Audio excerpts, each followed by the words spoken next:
Berak esan dagoen moduan, ni Gurutzetako ospitalieko pediatriako residentia naz, eta, azkenengo 2 urtetan intoxikazio mundu honen barnean ibili naz, eta, espero dozeo zer interesgarria esplikatzia. Intoxikazio munduan nahiko zabala da, ezta? Orduan bai gustatuko litzaidake hasiera batean orokortasunak ikustea, eta gero orokortasunetik apurtzu bat zehaztasunera pasatzea eta tratamendura. Orduan, ez dezagun, ezta? Urgentzia kontsulta guztien 0,3 gutxi gora bera esaten da intoxikazio baten ondorioz izaten direla, eta, asko edo gutxi da, kontestuan ikusi behar da, ezta? Gure ospitalian esaterako 60.000 bat ume ikusten dira urtean larrialdietan, beraz, intoxikazio baten ondorioz 200 paziente ikusiko ditugu, eta zifra hori nik uste dut ez dela mespresatzekoa. Egia da pediatrian intoxikazio gehienak ez dira larriak izaten, umeak normalean etxera bidaltzen ditugula zuzenian eta ez dutela inongo tratamendurik behar, baina 10 batek edo 20 batek kontaktua izan dezake arrisku altuko sustantziekin ezagutzen denarekin. Eta hauetan bai kaltea eta batzutan kalte handiak izan daitezke eta heriotza ere. Beraz, kontutan izan behar dugu, ezta? Zeintzuk intoxikatzen dira? Hau garrantzitsua da, ezta? Zergatik? Konponbideak bilatzerako orduan, ezta? Jakin behar dugu zein adintaldetan gertatzen dan eta zerekin intoxikatzen diren, ezta? Bi talde nagusi dauz. Alde batetik ume txikiak, batez be jakin minarekin lotuta, ezta? Dana eramaten dute ahora, ibiltzen hasten direnean, armairu guztia zabaltzen dituzte eta dana doa barrura eta horrek eragiten du intoxikazio episodioak ugarioak izatea adin honetan. Eta gero badau beste adin bat, gazteak, nerabeak, azten direnean eura bakarrik kalera urteten, tabernetan, osioarekin lotutako intoxikazioak izaten dira. Batez be, etanola eta beste droga batzuen ondoriozkoak. Esan bezala hori prebentziorako ezinbestekoa da jakitea zerekin intoxikatzen garen, ezta? Eta horrekin lotuta, Espainia mailan urgentzia pediatrikoen sozietateak pentsau zuen garrantzitsua zala lan egitea honekin eta sortu zuen intoxikazioen lantalde bat. Eta intoxikazio lantalde horrek aldi berean, 2008 urtean sortu zauen behatoki toxikologiko moduan ezagutzen dana. Gaur egun behatoki honetan 44 ospitale baino gehiago hartzen da bezparte, eta egiten dana da hilabete guztietako 13an, larrialdi zerbitzuetan ematen diren intoxikazioak batu egiten dira, gure ospitalera bidaltzen dizkigute email badez, eta hor datu base bat erakitzen dugu, ze intoxikazio mota gertatzen diren ikusteko, eta hauen inguruko egoera.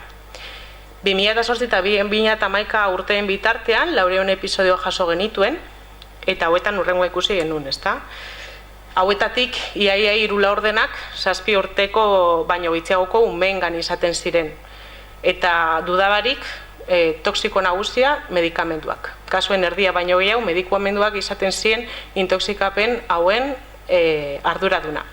Bigarren etxeko produktuak agertzen ziren, laurden batekin, eta gero beste batzuk, baina zifra askoz ere txikiagoekin, kosmetikoak, karbono monoxidoa, elikagaiak, beste droga batzuk.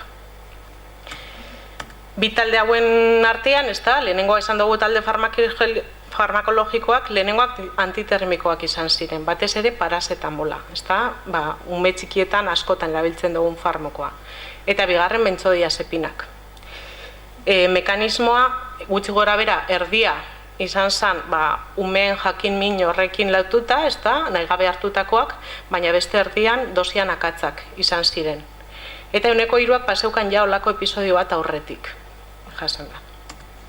Etxeko produktuei daukienez lesiba izan zen nagusi batez ere, eta nik ikuste dut badala aipagarria gutxi gora bera familien erenak zituela etxeko produktuak ontzi originaletan gordetzen, honek ekar dezaken arazoakin, hori kontutan hartzeko, gero konponbideak bilatzeko. Eta hori txikietan, nerabetan datu gitxiago dauz, egia da episodio gitxiago direlako eta batzutan ere informazioa batzea ez dalako hain erreza, baina toxikapen hauetan badakigu gehienak nahi eta gertatutakoak izaten direla, normalean etxetik kanpo gertatzen dira, denbora gehiago behar dute kontsultatzeko, gaur badau tendentzia ume txikietan familiak gero eta lehenago kontsultatzen dute, eta horrek ekar dezake abantaila bat, ez da, ikusten ditugulako azkar, baina horrek bebai ez den dau ospitalera etorri aurreko tratamenduak ere gutxitzen direla, eta intoxikazioetan hauek oso garrantzitsuak izan daitezke.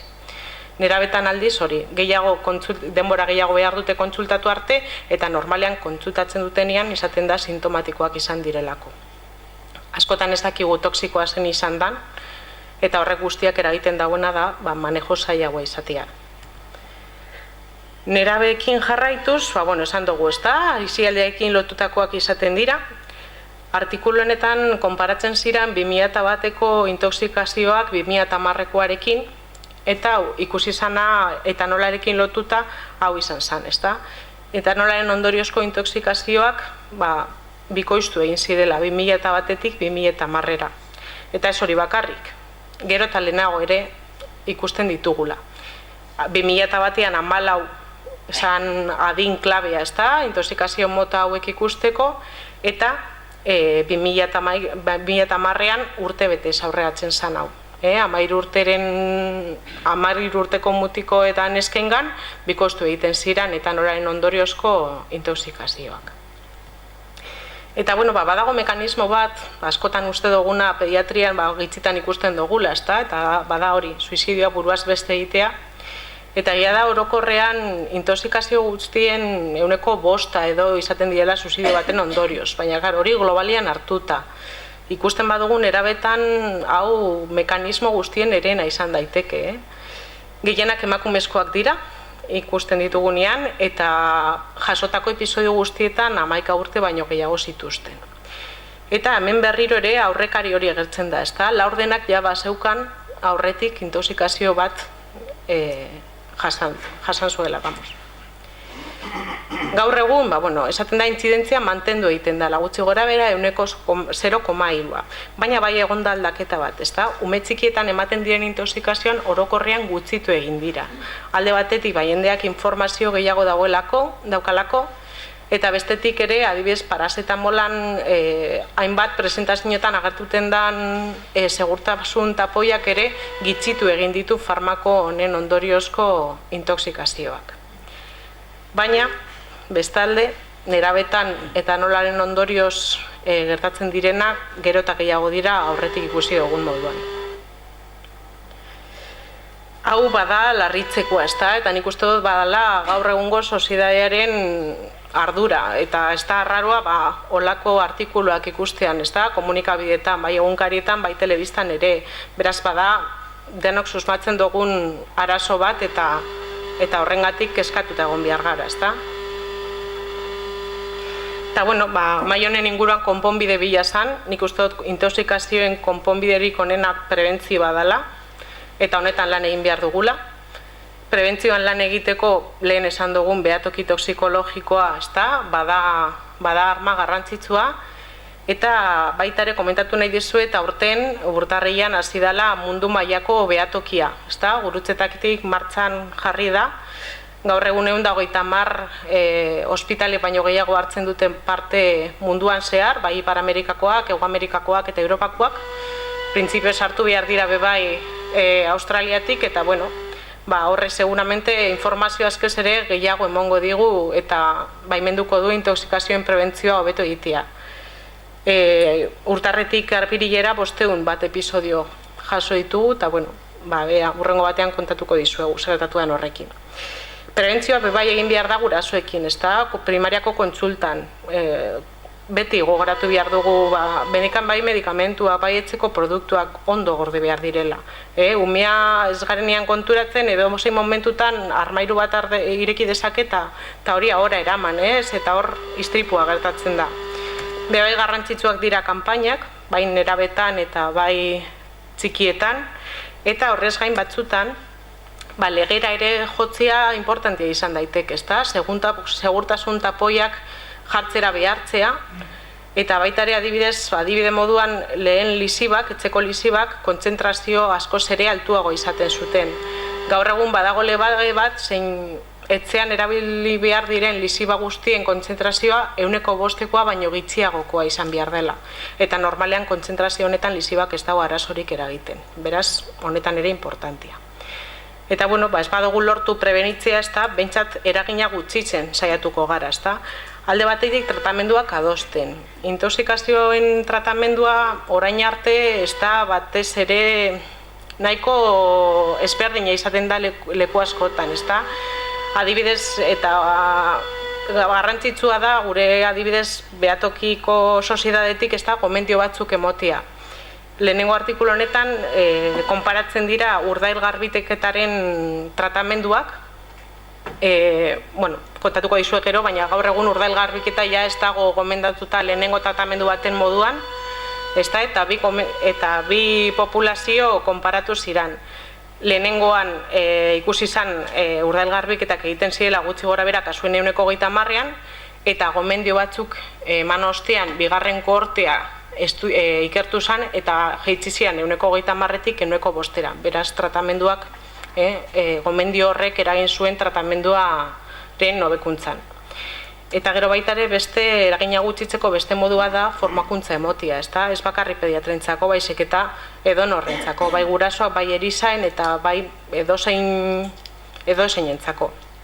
Eta, honekin lotuta badoa hitzaldiaren bigarren partia, intoxikazio pediatriak tratamendua. Tratamendua oso luzea izan daiteke, ez da nire helburua hemen toxiko guztien tratamenduak botatzea, guni gure dut apur bat gomendio batzuk emon batez ere osasun zentroan eta telefonoz jasotzen ditugun deientzako. Orduan, intoxikazioen baten aurrean, eta edozein gaixori dauen edozein ume baten aurrean garrantzitsua da lehenengo esartzea ume hori egonkor dagoen ala ez. Horretarako, igual behar badazuek danok ezagutzen dozue, baina ni badazpada esplikatuko dut, badau hau, triangulo de evaluación pediatrika ezagutzen dana, da triajerako erramenta garrantzitsua. Hau aplikatzeko ez dugu ez behar, bakarrik gu, ez dugu inongo tresneriarik behar. Eta egin behar duguna da, umearen itxura orokorra ikusi, umeak arnasketa zelakoa dan ikusi, arnasaltasuna daukan, edo ez dauen arnasten, eta bai ikusi behar dugu umearen zirkulazioa, palido dauen, edo koloria ez da nona, eta horiek gauzak hirurak ikusten, kapazak izango gara esartzeko ume bat egonkor ala ez dagoen. Printzipioz, hauetariko bat, gaizki badago, pentsau behar dugu ume hori ez dagoela ondo, eta hasi beharko gara gauzak egiten. Ez dugu denbora galdetzen hasteko eta ikusteko zer gertatu dan, ekiteko momentua da. Adibide moduan, naiz eta ama etorri esaten ume hau hartu dauela pilula bat eta horaz hartu dauela, umearen itxura normala da, arnasketa bebai normala diru eta koloria bebai. Orduan denbora dekogu ama horreri gauzak galdetzeko, ezta? Bigarren honetan adibidez, ikusten danez koloria ez da ona, honetan hasi beharko gara gauzak egiten, ezta? Ume hori berdintzan gaixorik dau. Orduan lehenengo mensajia hori da, naiz eta intoxikazio baten ondorioz etorri ume bat, mesedez lehenengo umearen balerazioa egin behar dugu galdetzen hasi baino lehen.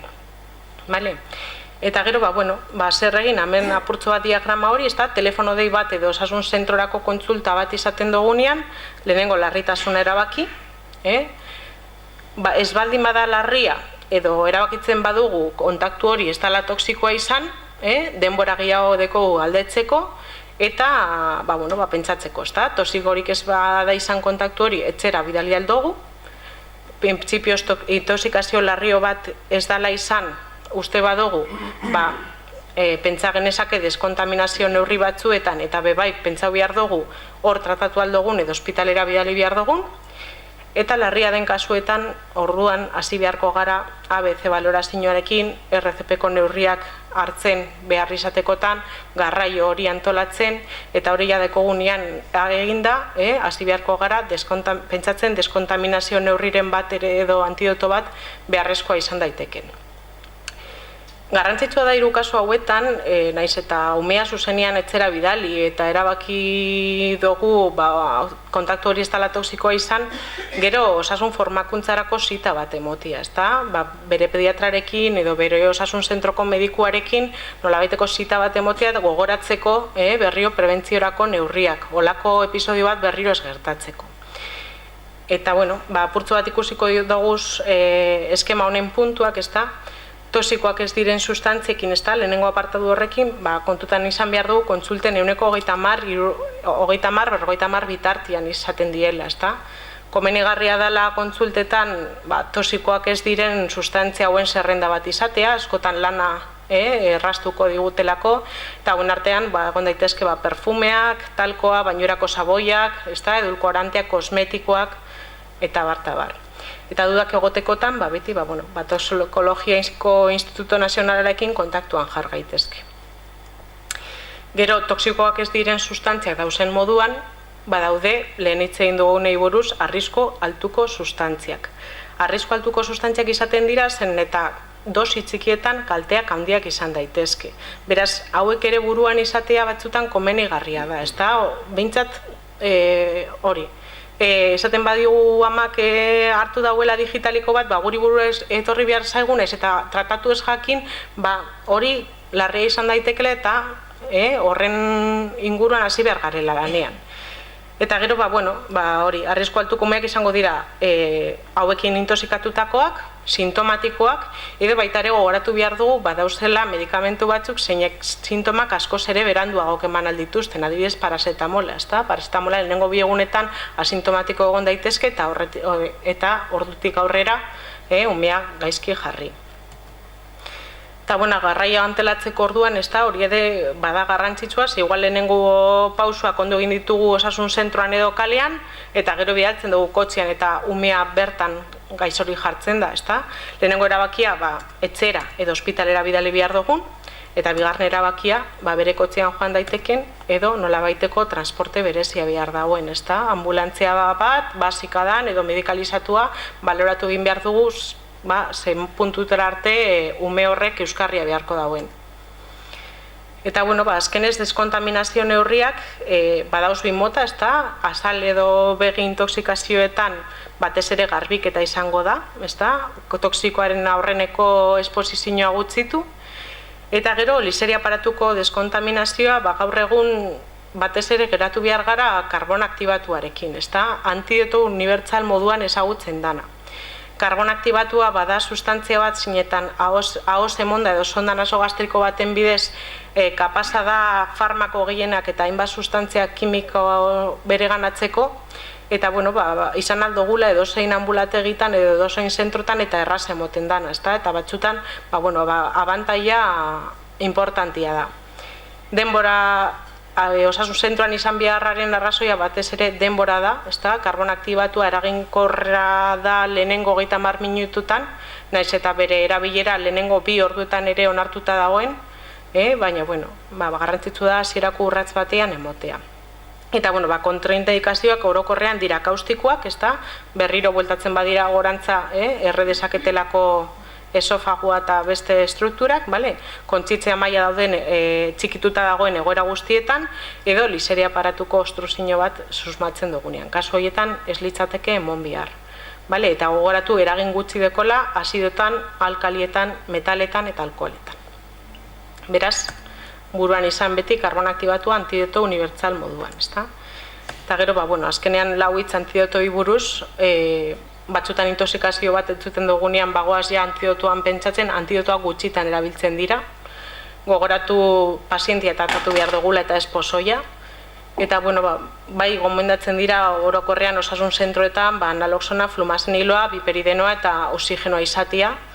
Lau hauek, ezinbestekoa kontsideratzen dira, baina hori. Batez geratu karboiarekin eta hauek bigarren maila batean erabiltzekoak direla.